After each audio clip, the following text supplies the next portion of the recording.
episode 2. Here we are. We've had the introduction recently. Episode 2, so about acquisition. So when I think of acquisition, I'm thinking about, right, we've got to find some land somewhere. On that land is either going to be some existing townhouses or existing buildings or infill, or I'd call it a brownfield site coming from the UK. Or I suppose unlikely in this situation, there's going to be a greenfield somewhere in some outer suburb that we're going to be looking at. When I'm thinking of acquisition, I'm thinking, right, and I would assume the first thing I have to do is go to the bank and say, hey, how much money can I borrow to buy this land? And they're probably going to have a range of questions. Well, what are you going to do with the land? You're going to need some kind of business case.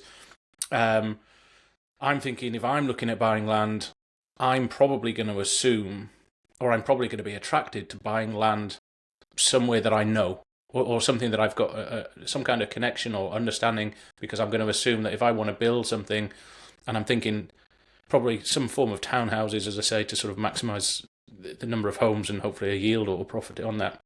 So that's what I'm thinking about. Where's the land that I'm going to buy? Is it got buildings on it? What do I need to do with it? How many houses can I fit on it? How do I subdivide it? That's what I'm thinking about acquisition. So into the first stage of the fundamentals, which is acquisition. What are we going to cover here then, Steve? That. Oh, I was right. Right. Yeah. Yeah. It is. I mean, that's what site acquisition is all of that. But site acquisition is, like I want to develop something, and it's always going to be driven by financial capacity, what you can do. One of the things that I've found over the years is the number of people that come in to learn about property development are absolutely fascinated when they find out that you don't have to have the capacity to repay a loan on a monthly basis for a development project. And it's like, huh? How do you hang on, I'm not sure. Did I understand? So, I don't really get that. So if I wanted some land, let's say there's land up the road as an example, but I don't have to. What? Yeah. How does that? Why does that work? I don't understand. Why? If I need money. Yeah. Really simplistically, you get a mortgage, you have to pay back on a monthly basis. Yeah. So it's really simple. With a development proposition, we're talking about business. It's not personal anymore. It's business. And what you can do is what we call capitalise the interest repayments. So you actually borrow money to pay the mortgage. Now, that means your debt is building, and it's building faster, and you're paying interest on interest. Yep, absolutely. But you don't have to dig into your pocket every month and pay the mortgage. Yeah. Okay. That's what people go, wow. So I borrow enough money to buy the land or whatever, and enough money to service that ongoing payment, and also enough money. Serviceability is the term. It's not when you're doing a property development project. It's not about servicing the loan. It's about repaying the loan. So the lender doesn't look at you and say, let me see, are you earning $100,000 a year, and can you afford, $2,000 a month in mortgage repayments? They're not looking at it that way at all. What they're saying is, I'm going to lend you a certain amount of money over a certain period of time. At the end of that time frame, are you going to be able to pay it all back? So when we do our development projects, we're not borrowing a 30-year mortgage. What we are doing is borrowing for 3 years, or 4 years, depending on what the project is. But we have to repay it all back by that end date. Okay. So you capitalise the interest. You don't have to pay interest during that loan period. Obviously, you have to repay it at the end. Yeah. Right. And it does affect your return, the amount of money that you're going to make out of the project. Yeah. But it means that the money that you put in, your equity in the development, doesn't have to change on a monthly basis. Yeah. Okay. Yeah. So it's a concept that, as you just asked. What do you mean? Immediately dumbfounded. Yeah. What? This is Yeah, news to me. what is that? Yeah. And this is what people just go, oh, you mean to say I could borrow from the bank and not have to pay a mortgage as long as I've got the equity Yeah. that's needed for my project, then I don't have to repay the monthly And mortgage. the equity for the project being the land you buy, rather than Yeah, separate so if your home.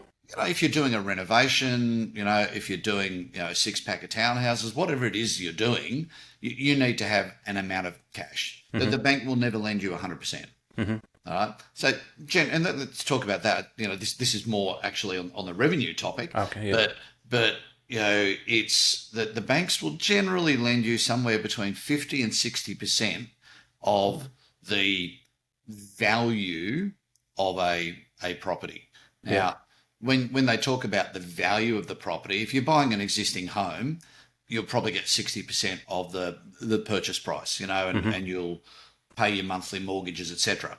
If you're buying a house to demolish and build your 6-pack of townhouses on, or a duplex or whatever, what happens? The bank will look at it differently because it's a project, it's a commercial transaction. So if you're for your home loan, what you're doing is you're going to the home lending department, right? The retail bank. Yep. When you have a project, you're now business banking. It's a completely different world. So it's not retail banking, it's business banking. It's about you're running a business. Property development is a business. Now, you might be doing it in your own name, right? Or you might be doing it as a proprietary limited company, right? But either way, it's a business. They deal with it as a business. And what you can do in business is completely different to what you do in retail banking as an individual. Yeah. So should the first step, so me and Mrs., we want to be developers, should we set up a company, a standalone company with no funds in it, and just say this is a company, and that's going to be now the what's it called, the vehicle with which we're going to be the development company? Is that the first? Now we're talking about risk. Yeah. Okay. Okay. So we are risk managers, as you said in the intro. I talk about it. We're akin to risk managers, right? And we are. We're looking at the risk in everything. I mean, if you go to the bank and say, I want to do this project, and here's my home, I've got $500,000 of equity in my home, I want to use that as security on the next project. If that project goes bad, you lose your home. Yeah. Right. And the income, let's say the project goes well and you make a really good profit, that money coming in is assessable taxable income. Yeah. Okay. Yeah. So in Australia, if you're earning over $180,000 a year and then you make another $500,000 from your townhouse development or your duplex, well, that's assessable income in that tax year. You lose 50%. Half of it's gone. The tax office says, thank you very much. Yeah. And you've just done 2 years, 3 years of your life and only made 250 grand. Whereas if you do it in a proprietary company, company tax is 30 odd percent. Yeah. Instead of 50%, suddenly, you just saved 20% of your profit margin. Yeah. And it's in that company. So, and companies can do things that they can hold that profit. They obviously have to pay their tax, but if you made $500,000, right, and it loses 30% in tax, you've got $350,000. Is that right? You got 350 grand in profit still sitting in there. Well, you can then roll that into the next project if you want. Yeah. Or you can drip feed yourself, money. I mean, think of it this way. Let's say, you were recently married and, you wanted to have kids straight away, and your wife had said to you, she doesn't want to work and she wants to raise the kids. So you go, okay, well, why don't we do this project first? We'll do a project before we have kids. We'll get that nest egg. We'll leave it in a company name, the profit in a company name, and you can draw an income out of that profit pool over the next 2 or 3 years. Pay yourself $100,000 a year or $80,000 a year, and stretch it out over a period of time. Perfectly legal to do it. And this is not financial advice by any stretch of the imagination. Whoever's listening, watching, make sure you have professional advisors, accountants, and lawyers. Yeah. And that's really important. You have to have a team of people to advise you. So, if you've got a good accountant, they'll tell you this and more. If you've got a good lawyer who knows and understands tax, they'll do the same thing for you. So those are the sorts of things, understanding what risk you take and the benefits that you can get out of it. I mean, that's a classic, way where, a young couple could do a small project, make $500,000, pay their tax, have 350 grand sitting in that proprietary company, not do another project. And then if the wife chooses to not go to work while she raises, or the man, obviously, men are perfectly capable of doing that as well. For those, no, that's true. My Either wife way. chose. My wife was a career woman. She chose the kids over her career. She at the time she was earning more money than me, so she chose that. It's your choice. So, but this is the thing: property development can give you choice. Yeah. So when it comes back to the site acquisition side of it, the first thing you really need to understand about what we do is what is it that you're going to develop? Yeah. Now, what are you going to what does the market need? And I always say to people, whenever you start looking at anything, look in your own backyard. And the reason for that is in your own area, within your suburb or adjacent suburbs, where the good streets are, where the bad streets are, where the areas are that are increasing in value more than something else. What's got the good views, what's got the bad views. You're aware of, this is a walk to the shops in the park. So you're aware of what's good and what's not in your backyard. Yeah. So I always suggest to people, you do that, because if you go somewhere else, you've got to do the research to find out all the stuff that you know about your local area. So that's first and foremost. So it does make sense then. If me and my missus, and we're thinking about development, or we go through this process, think, do you know what, we're going to have a crack at this. And we live down on the Mornington Peninsula, so it makes sense to, but we're walking the dog, having to think about these things, looking at plots of land, just starting to think about things with the developer's mindset. Oh, well, what could be here? What can be done with families around here? There's a school over there. And I've heard the school's pretty good, so it's probably going to attract some families. We're looking at 3, maybe 4 beds. That's the kind of the flick in your mind that sort of you have to. You might say to yourself, look, Mount Martha. What is it about Mount Martha? Is there demand for property around there? Is that the sort of the place? And you'll know, Bayside, you're better off. But then you might go, well, hang on a minute, Crib Point is, it's on Western Port. It might be a better location that's in more demand, for whatever reason, or a little bit further north to go to Hastings, just showing off now. And how do you find, you do, I'm thinking about Crib Point, where's that? And I think, oh yeah, and then you've already mentioned where it is. But so how do you find that information about where is the demand? Like, is there a way of, I can assume there's demand, but my awareness of this local area versus, a real developer's awareness of it is totally. So how do you get a sense of that? You're looking at... So there's a couple of things, so I'm a Sydney person, right? So I've had reason to be in the Mornington Peninsula, hence I can say a few suburbs, right? And sort of know where they are. But I've got family down there as well. So, I know a little bit about that area through over time. How do you find out information? If you know people, you talk to people. The more, one of the things about having the gift of the gab, being able to blah, blah, blah, as I apparently do, I can talk to people and find stuff out. And I'm not scared to talk to people. So, going and talking to people, real estate agents are fantastic. They'll talk to you, all day long if they think there's the opportunity you might buy something. Talking to people is a great way to find out. But really, I like there are different platforms that provide free information. The Australian Bureau of Statistics, right? Census information is gold.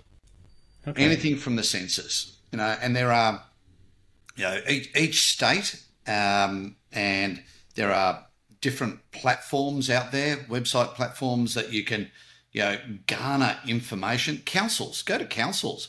Councils will, on their website, have generally, most councils will have a growth strategy, and they'll talk about what's happening, what their growth is.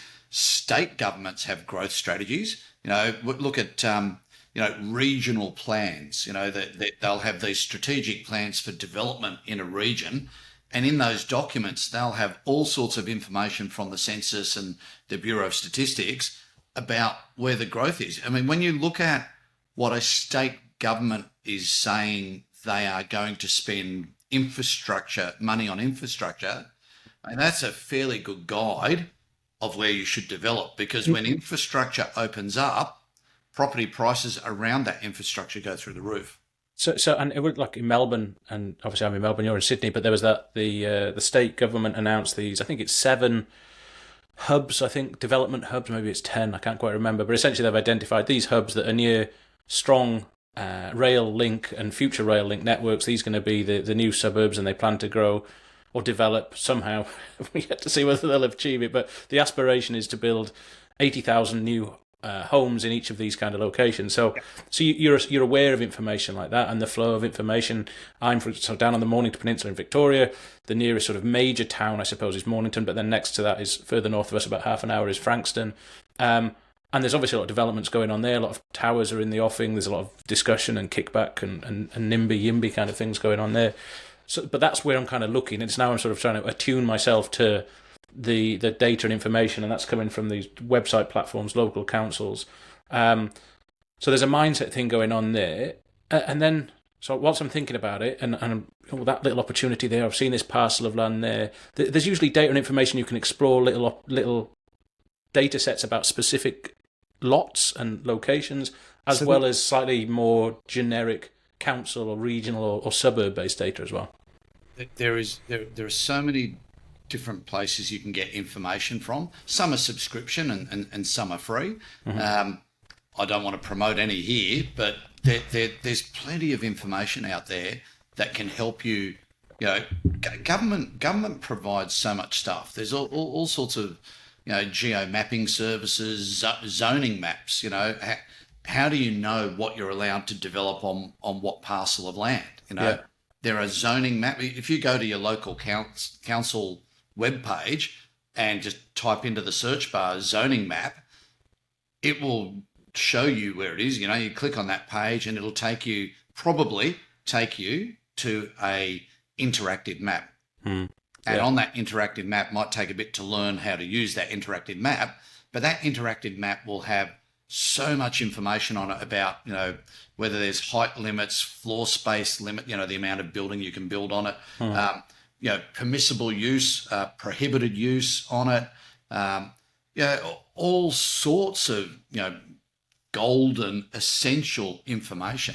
It's all out there. The free product takes time to use. There's a subscription service that I have that it's expensive, and I don't recommend people run out and go, I want to get this one of these things.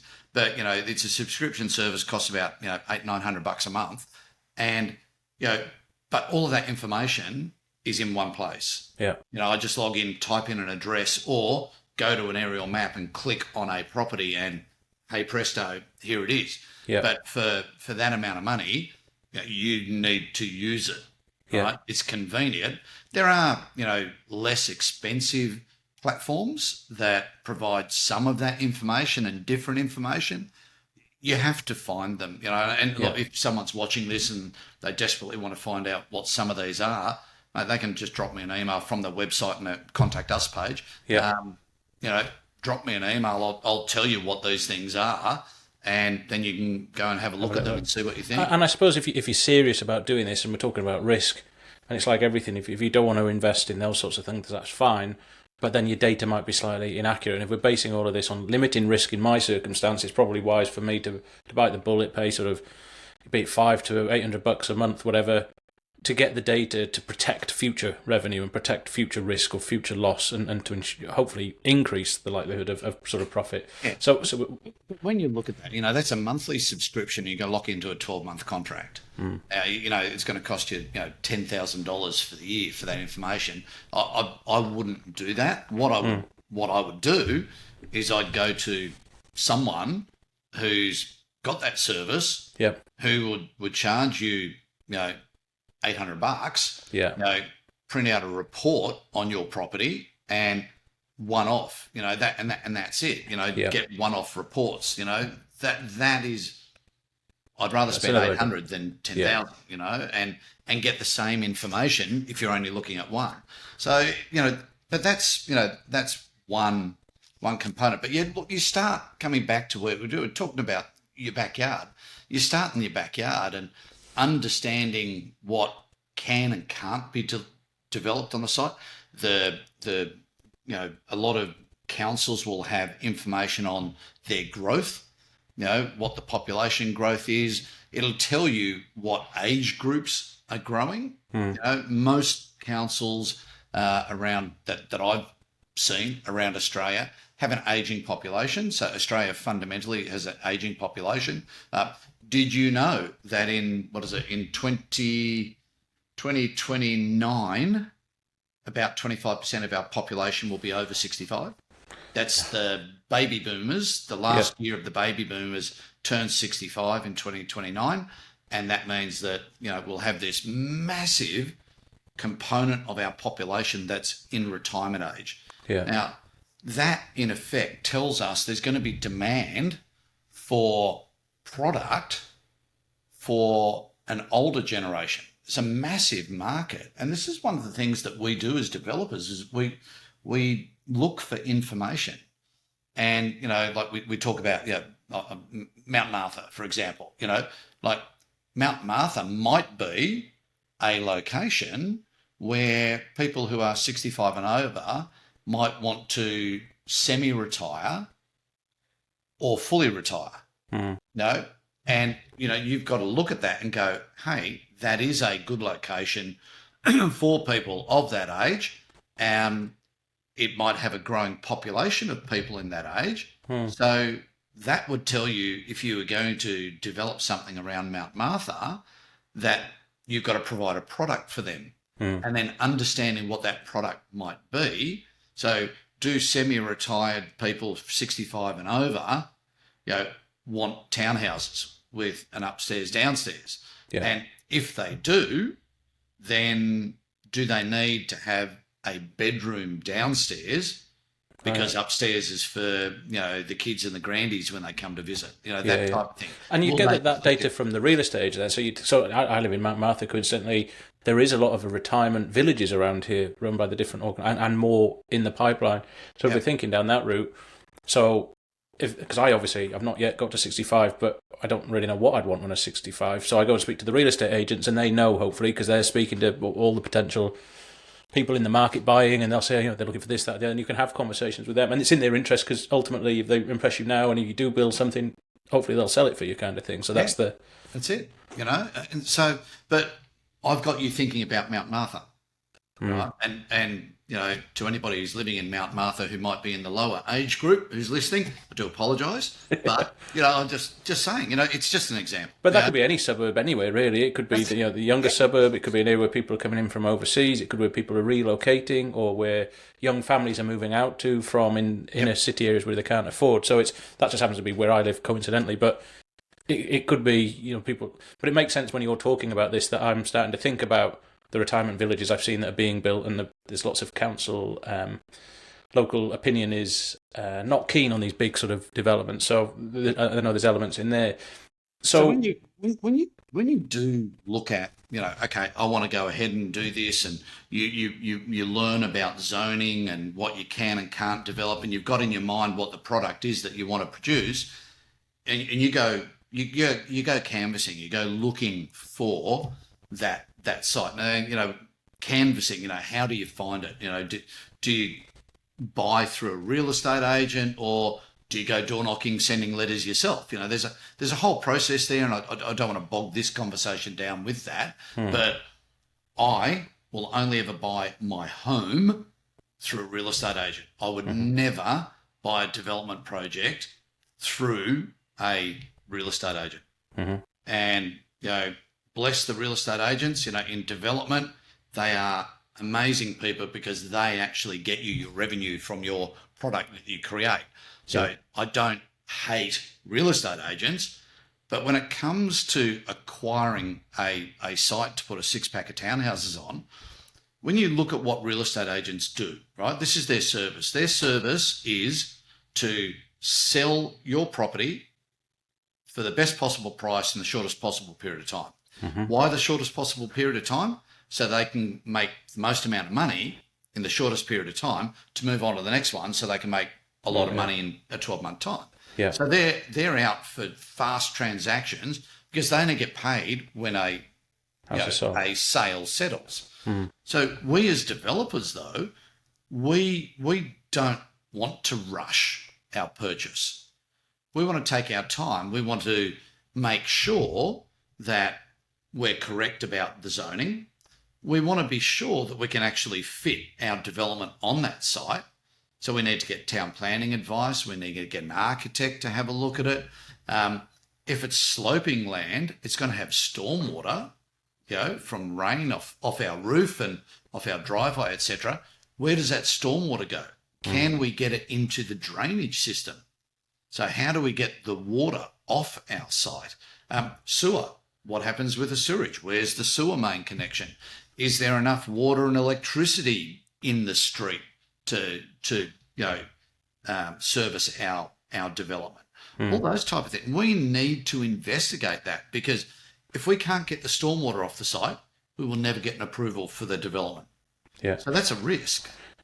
And so when and you mentioned sort of a 6-pack of townhouses there. So what do I, when I'm looking in the local market, I'm seeing plots of land, or I'm hearing different things, or different pieces of data's come in for me to assess.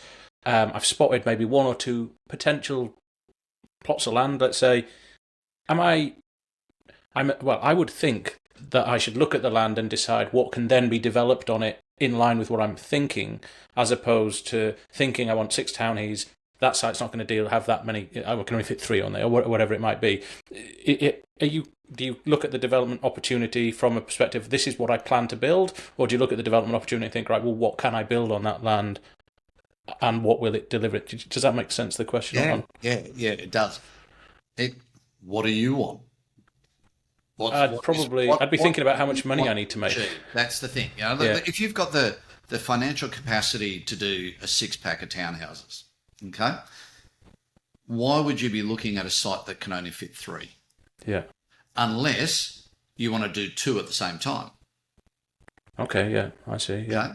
So, and there's nothing wrong with doing 2 at the same time, because that's diversification. It's risk management. If something goes wrong on one, the other one might be okay. If you put all your eggs in one basket, what happens if, you know? So that's the other thing I try to say to people is, don't put all your eggs in one basket. If you have got the financial capacity to do, 10 units somewhere, don't.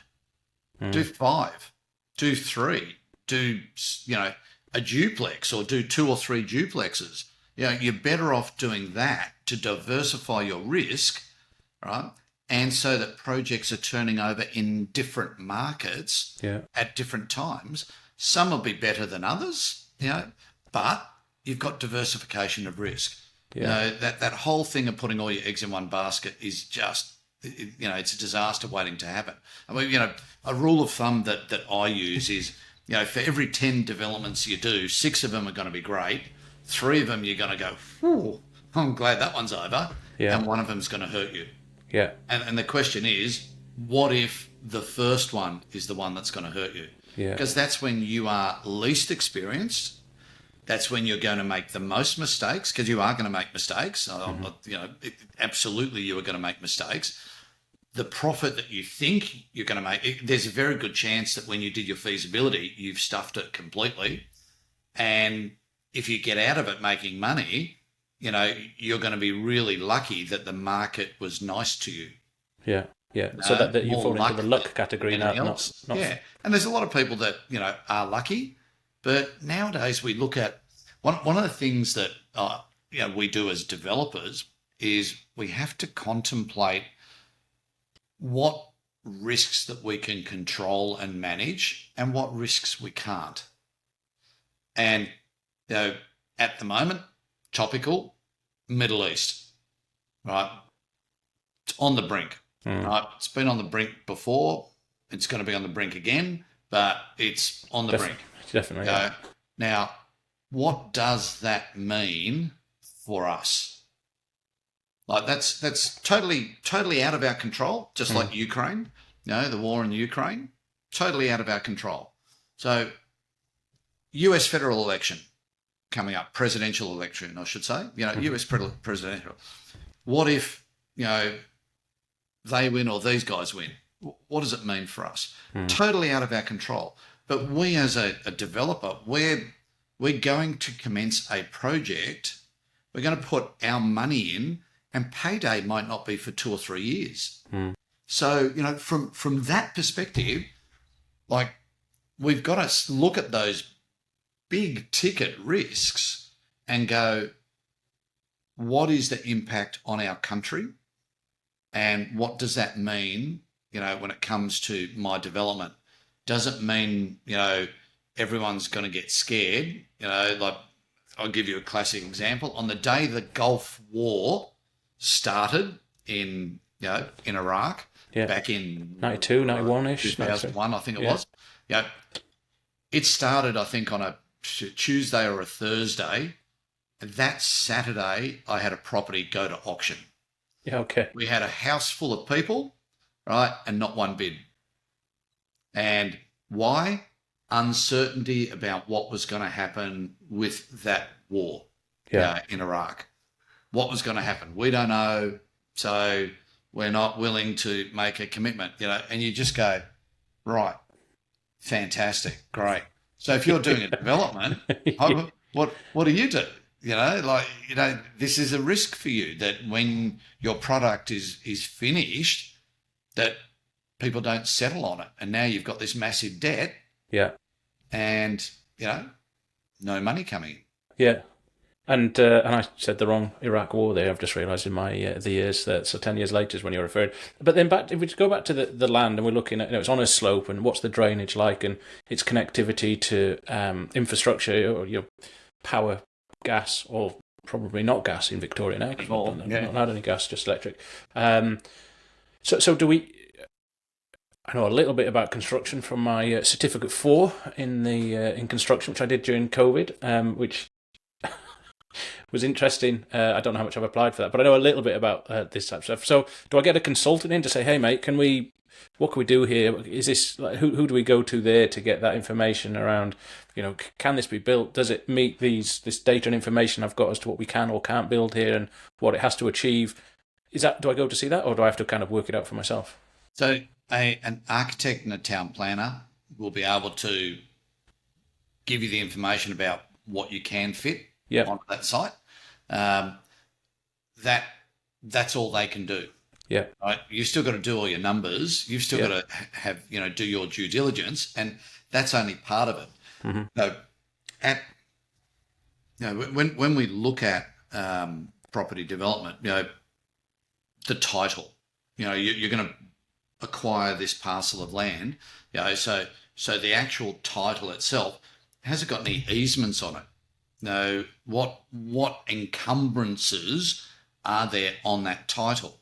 Is there a drainage easement that runs down the side, or is there an easement for access for someone who lives at the back? Or and a title just because I make sure. So a title I'm thinking is just like the legal documents showing everything that's on the land that you may or may not see, and then easements from my Cert 4 actually is maybe a sewer pipe that goes under the back part of the garden from the house at the back to wherever it is. Interesting you should specifically say sewer. Okay.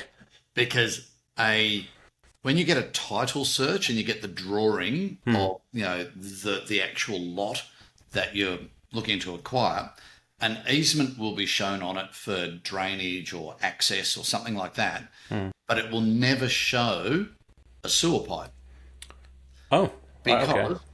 the sewer authority comes under a different piece of legislation, and you have to actually get a sewer diagram from the local water authority. Yeah, So okay. you have to get two different documents to see what the potential encumbrances on the site are. Yeah. Getting a title search as well, to know who is the owner of the property. Are you buying it from the owner? No, I mean, it sounds Yeah, silly, okay, yeah. but just because somebody's representing that they're the owner doesn't necessarily mean they are. So you just want to be careful you're not getting conned there. So Yeah. making sure you're dealing with the owner. The title search will also tell you whether there's any caveats on the property, which is a restriction on the transaction of land. You can't sell that land. The title can't change ownership. You've also got, I'm just trying to think, mortgages. So you know whether or not in the settlement of your transaction, whether or not you've got an outgoing mortgagee that has to be paid out. And it's quite interesting. I bought a property, 12 years ago that had 3 mortgagees on it. First mortgagee, a second mortgagee, and a third mortgagee. So when I went to settle, because I was acquiring that property, we knew we were going to have to pay out all these different financial institutions, and the third mortgagee had actually gone into liquidation. So they'd gone broke and they didn't exist anymore. Okay. So how do you pay them money that they're owed when they don't exist? So we had to go through a process there, and that slows everything down. Yeah. Because you have to resolve that problem, because you can't transact unless that mortgage is lifted. Yeah. So there's a whole process there. So these are risks for incoming purchasers. So knowing the property title. Other things that we do is getting a survey. You've got to get a survey done so that you know whether or not the property that you're buying is actually wholly within the property and it's not built partially on the neighbour's land, or that the neighbours haven't built onto your site. Yeah, okay. Those type of things. We need to know that. For the creation of the concept design, we need to do in conjunction with that's an identification survey. We also need to do a detail and level survey to find out what the slope of the land is and find out, the driveway, etc. So you can give that to the architect, and they can then, design a property based on what the lie of the land is. They can do a 3D model nowadays in their software. Yeah. So there's a lot of things that we need to look at when we do that. Contamination. Is the site contaminated? That's a massive thing these days. Contamination is very, very expensive.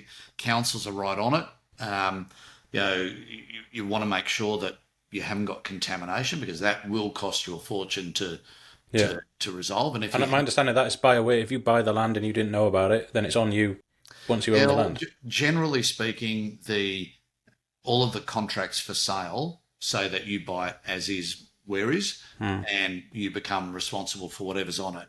Yeah. Now, if there is contamination, and again, this is not legal advice, you can, in some circumstances, chase if you can identify who the polluter was, you can chase them for that cost. But there you go, off to the lawyers you go, and 2 to 3 years, and how do you know it was a certain company's contamination? And they might argue it anyway. More time, more money. So within this within acquisitions then, so you're doing a lot of research, or you're doing some research. First of all, your eyes are open to the idea. You're doing some research on these plots of lands. You're then speaking to architects and town planners about what could be put there. You have the opportunity to split your risk from doing one larger development, maybe to 2 smaller bite-sized pieces, or not, or just a smaller development.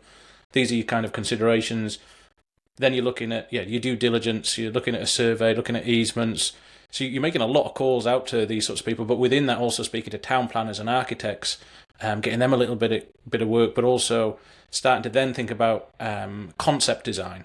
So I'm aware of what concept design is from sort of the recruitment work I do, but for any listeners that don't, concept design, how does that differ from what you actually develop or build in the end, if in fact you go ahead and buy the land and develop it? When you start anything, you start with just a basic concept, a block, right? So you've got a block of land, and then you put a block on it where the building goes. So the first thing we do is we go, what are these side setbacks? So how far from the boundary do we have to come in before we put a wall of the building?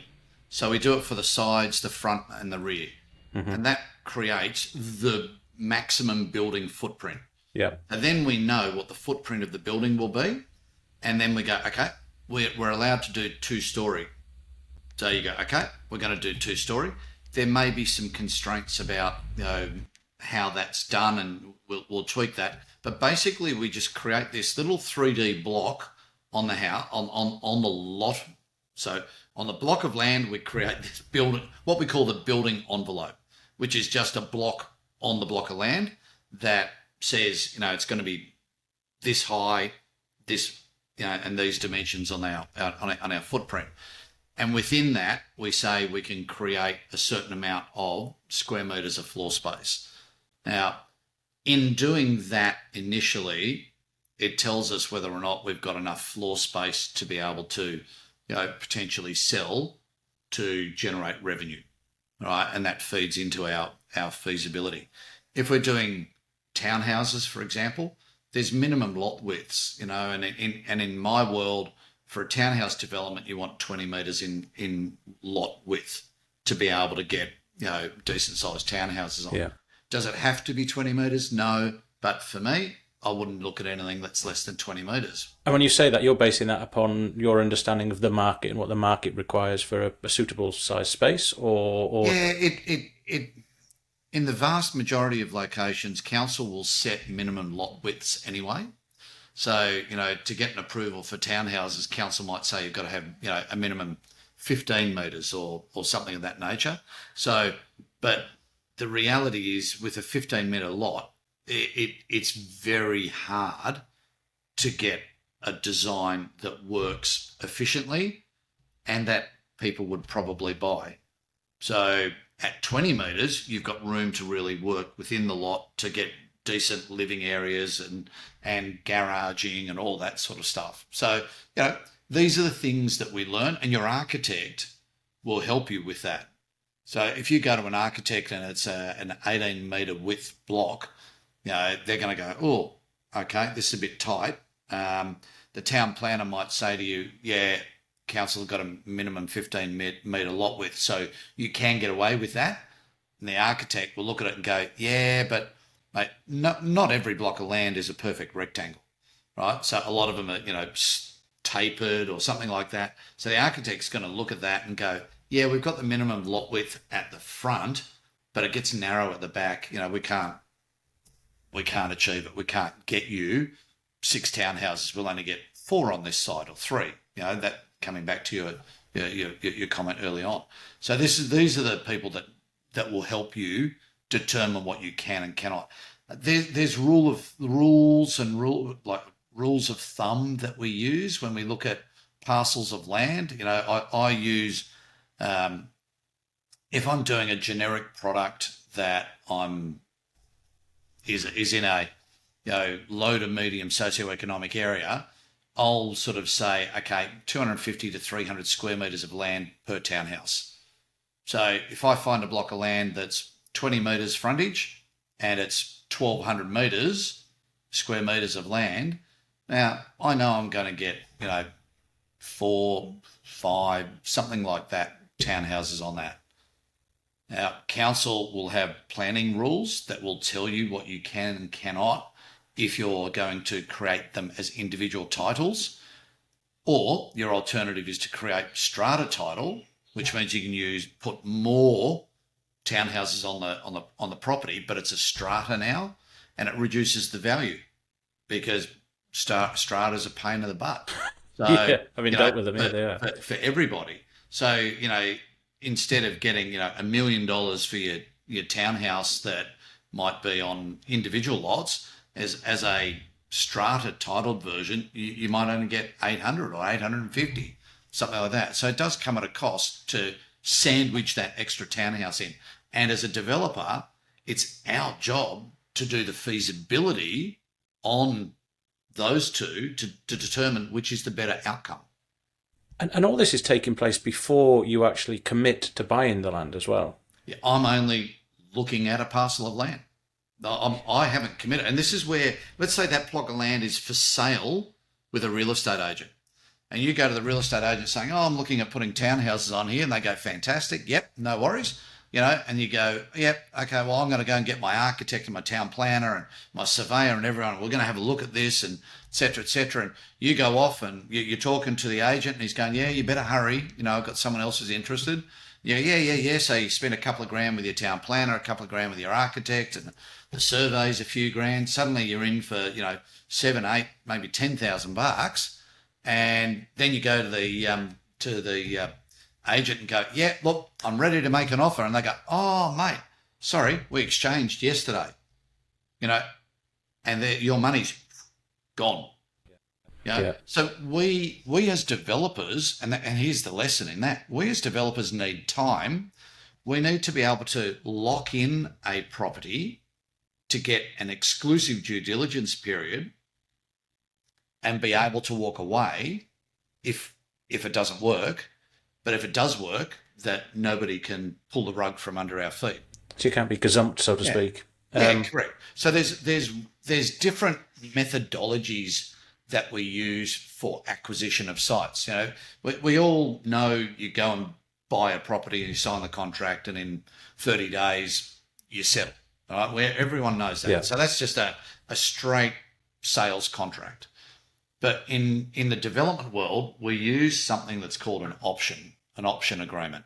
And this is simply where we are saying to someone, when we sign this piece of paper, we're agreeing that in a certain period of time, we're willing to pay a certain amount of money to buy their site at that point in time. So we might say, let's say a property is worth $1 million today.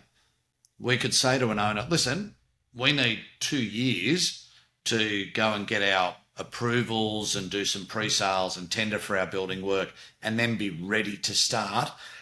So in 2 years' time, we'll give you 1.2 million for the property.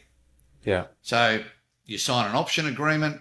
You have what we call effective control of that site. In that option agreement, it allows you to do a permit, do a DA, to do the site investigations and drill holes and whatever it needs to be done. But we also have within that a 60-day exclusive due diligence period where we spend the money on the town planner, the architect, the survey, we check it out. And if within 60 days we find it's contaminated, then we can walk away. Yes, we will have lost that 10 grand, but better to lose that 10 grand than to be locked into a contract where it's going to cost you $500,000 to get rid of the contamination. Yeah, and how often, or in generally speaking, in your experiences, what's the sort of conversion rate, I suppose, of finding a plot of land to actually getting through your own due diligence, all these steps that we've spoken about in this acquisition phase, that actually you come to the conclusion that it's not worth the risk, or something's not right about it, or it's not? Is it like 50% of the time that you go ahead with the development, 50% you don't? Or is it like 1 in 10? It's very rare that you wouldn't proceed unless you have really stuffed up your preliminary numbers. Yeah, right? okay. So if you have, when you've looked at the site, you've said, I can get 6 townhouses on here. And then when you've done your due diligence in that 60-day period, you realise you can only get 4. And suddenly it's like, I'm paying too much for the land. Yeah, I see. So, but yeah, you've got to go through this. I've stopped up and then I go. Then you pull the pin. And so if I'm so back down to sort of our location and what I'm thinking about developing in the sort of the Mornington Peninsula area, I guess, in theory, I found a couple of plots of land. I might have this process going on maybe 1, 2, or even 3 blocks of land, I suppose, to kind of work out whether or not to progress, or do I do one at a time? I suppose it depends on how many of those 8 to 10 grands I've got to invest in this acquisition due diligence sort of phase, I suppose. But in theory, you could have a couple going on at once. But of course, if it's not my full-time job, which it probably, well, it wouldn't be, you've got to think about then that investment of time, the time it takes to speak to the architects, to speak to town planners, to speak to the real estate, to speak to these people in normal working hours around your normal job. Yeah. I highly recommend to people, do a renovation first. Okay? Least amount of sort of time, because you're not having council meetings and all that sort of stuff. It's small scale. If you use the fundamentals, the systematic approach to it, you can do that on a lot of the research on Thursdays or Saturdays or after hours. You're able to sort of manage that. When you actually do a new build, whether it's a new house, a duplex, or 6-pack of townhouses, you're going to council meetings. You've got to meet with the financiers. You've got meetings with architects and engineers, and there's so many meetings that you need to attend to that you need a very understanding employer. Yeah. Okay? You really, really do. You have to have an understanding employer, because it will drain a lot of your time. And your employer sort of needs to need you, right? If you're just a cog in a wheel and you want to go and do a duplex or a 6-pack of townhouses, then there's a good chance you might lose your job because you are defocused. Yeah. And so you've got to be very careful with that. Because one thing I will say to anybody is, with development, you don't get paid until the end. Yeah. So that could be a 2-year process. The last thing you ever want to do is leave your job. Yeah. Because if you leave your job, you have no cash flow. Yeah. Yeah. You'll have no cash flow for 2 years. So, how much money have you got in the bank? How much have you put into your project? So never put all your eggs into one basket. Never take all your equity in cash and put it into a project, because what if you did lose your job? Yeah, so you literally don't want to be robbing Peter to pay Paul. Paul being your development attribution, expectations, aspirations. Because if that goes wrong, if Paul goes wrong, you're buggered, essentially. Yeah. And if you don't have the money to do a project, you've probably got a friend who's in the same situation that hasn't got enough, but is keen on doing something. Well, pull your money. Yeah. So don't use all of it. If you've just got enough for a project, don't put it all in. Put half of it in with someone else. And I suppose that's on the big developments. That's when you're talking about, a renovation. Yeah, they're doing a joint venture with big company. Oh, I've heard of both of these companies. Why are these both joining together on this mega project, so to speak? And that's why it's just kind of like, well, I don't want to throw all our eggs into one basket, so to speak, and they're carving up the risk. I mean, the big 4 banks, generally speaking, some of these big projects, there's, $200, $300 million borrowings that the developer, gets. The bank, let's say you go to, CBA, so you're going to the Commonwealth Bank, right? The Commonwealth Bank is not going to lend the 200 or 300 million. They syndicate it with the other big 4 banks. So they'll share it. They'll go, like Combank might do, or they might all do $75 million each, or $50 million each. But generally, generally speaking, from my experience and talking to people in the big 4 banks, that's institutional lending, which is up the next level above business banking. You're in the institutional level. They sort of limit themselves to $50 million. Once it cracks 50 million, they syndicate.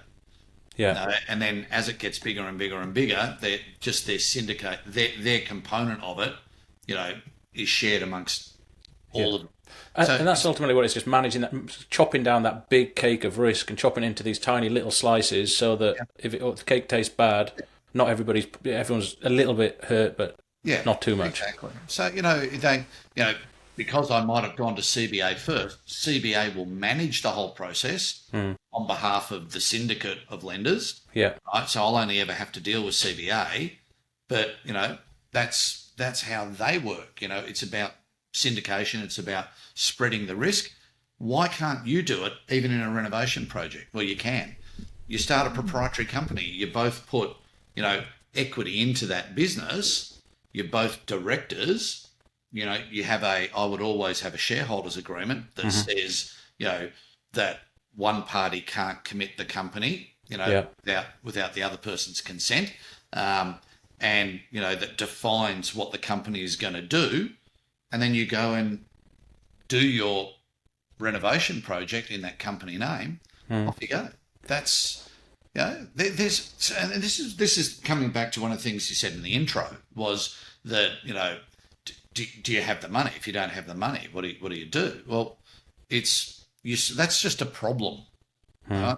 You find a solution. And if you haven't got money, so if your problem is you haven't got money, the solution is find some. Yeah. So that creates the next problem. Well, the next problem is how do you find some? Well, the solution is talk to people. Yeah.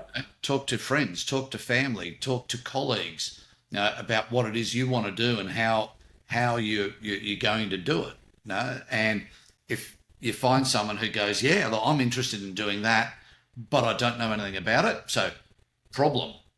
Yeah. I don't know anything. And I'm guessing there are developers, boutique developers, small developers who are professional developers that are always got one eye on an opportunity. And I went to a networking event relatively recently, and there was a legal or a solicitor in there, and he was talking about when you start companies and making sure you start things with the right agreements in place so you can go into a project or exit a project and everybody knows what to expect.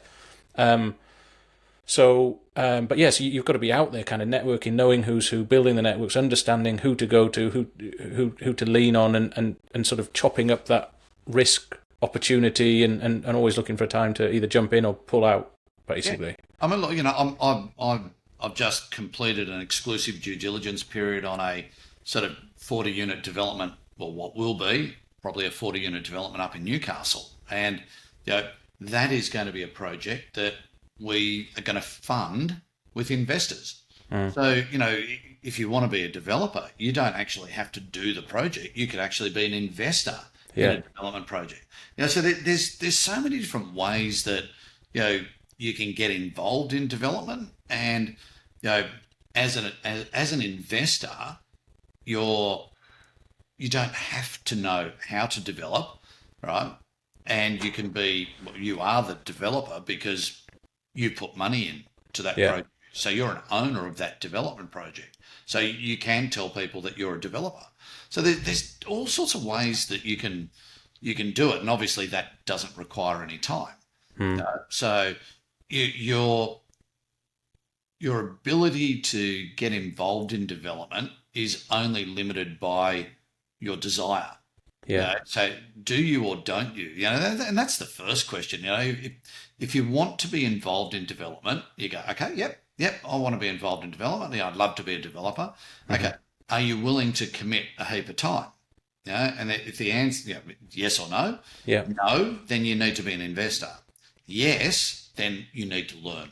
You need to learn. And it's like everything else. If someone came up to me and said, "Hey, look, I've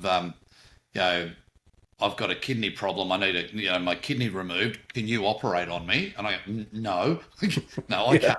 I don't know the first thing about I can get a knife and cut you open, but after that, I'm you're dead. Shot, and you're probably shot too. I can do that, but I don't know anything more than that.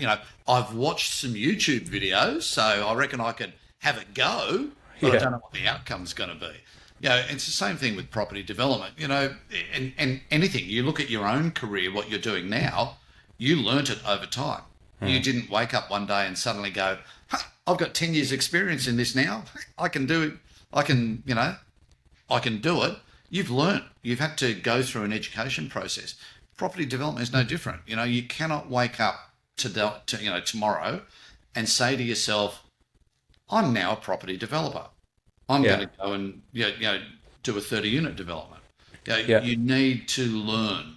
and that's, in here's the plug. In what I do at Property Development Institute, we've got that funnel, if you like. Preliminary information, more detailed information, advanced information, and then a mentoring program if you want someone to go shotgun with you, ride side by side for a year. You've got to learn. But you start with those small steps.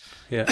And if after you do the small steps, you go, this is not for me, cool. Better to have just dabbled a little bit and spent a couple of bucks to find out that it's not for you. And I believe in scaring people, because if you come and do a one-day training course, I want to either scare you off or make you absolutely fascinated. And it is polarizing. I want to polarize people. Because once you come through, in my one-day course, the whole idea of what we do is to give you information overload. We don't just sell you all the good stuff. We sell you on what you are going to have to do. And you might run away, and that's fantastic. I would rather you run away and not lose money than think that it's all roses, because it is far from all roses. It's interesting, actually, 'cause even from this alone, I'm kind of thinking, okay, so I've got an interest in being a property developer, so you can run through this and you can kind of be a second job developer. You might get to a stage where you need investment, and then you can look for investors to sort of partner up with you. Or if you don't have the time, maybe just be an investor. Or you can sort of do the same, but you just do it for a renovation, or you just buy something and just reno it and then flip it. So, that's opening up. It's not, you've got the city centre developers where they're professional companies that are also, so that's like let's say that's the Premier League, that's the elite Super League level kind of operation. Or you can do a sort of a scaled down version, but it comes down to what is your appetite for risk, what's your availability of time, what funds have you got, can you invest in it, so even in this sort of acquisition phase, you're going to find probably a fair bit about yourself, and a lot of the time there's going to be more time. I mean, even in this, we were speaking for a better part of an hour here just on this one topic alone, and that's going to magnify it massively when you're just looking at that plot of land down the road, or you've seen this other plot of land there. So it's for anybody that sort of thinks that development is a quick, easy win. I'll just do this. I'll make $250,000. Not at all. Property development is not a get-rich-quick scheme. It can be a get-poor-quick scheme. Remember, property development, if you mistreat it, right, it will mistreat you back through your hip pocket. So it's not a game. This is not a game. This is a profession. It is hard work. It is long term. And for people who say, that said, when you look at renovating an apartment, now, if you're in one of the capital cities, an apartment, a 2-bedroom unit, for example, is going to be somewhere between, 700 and $1 million. Right, $700,000, $1 million, and a renovated version, a really good one, is at the upper end, and an old one is at the lower end. So you look at something and you go, well, look, if there's a few $100,000 difference between the two, unrenovated to fully renovated, you look at that and you go, okay, I could potentially renovate this thing and make some money. Now, if you could make $100,000 out of that $300,000 difference. Don't forget, you've got stamp duty, you've got the sales commissions at the back end, you've got the construction, and you've got the holding costs, and all this sort of stuff. We're not the next one's feasibility. We'll talk about that later. Right? But when you do your numbers, if you reckon you've got $100,000 in profit, it might take you 9 months to do that project. But in 9 months' time, you've got $100,000 in your pocket. Right, you still got to pay your taxes and stuff, but there's $100,000 gross profit in 9 months. Now, you might say to yourself, I'm earning $150,000 a year or $120,000 a year. If I could do that every year, one a year, that would be magnificent. That would just top up my income. And again, coming back to the comment about with your partner, if your partner wants to not work whilst raising kids, well, they could do that. My wife, corporate woman, gave it all up when we were renovating properties. She was taking the double pram when we had 2 young kids, off to the renovation projects that we're doing. And she was managing the trades, making sure that with 2 little kids. So you can do it if you want to. Yeah. Right? Most people would go, well, mate, I'm not going to take 2 kids in a pram up to, that apartment and, the dirt and dust and all this sort of stuff and, what if, all these things. Yeah, okay, cool. If you're scared of that, if that's a risk for you, don't do it, right? My wife said, okay, I can manage that risk. I'm okay with it. And she managed these projects. So, and that gives her an income for that year. Yeah, yeah. So, it's what you want it to be. It doesn't have to be. You don't have to be a developer that develops 30 units, a 30-unit project every 3 years. You could just be someone who does a renovation a year. Yeah, that does make sense. Okay, cool. Well, on that, we will be back in the next episode. We've done acquisitions and we'll be moving into feasibility. So I'll see you all there. Forward to it.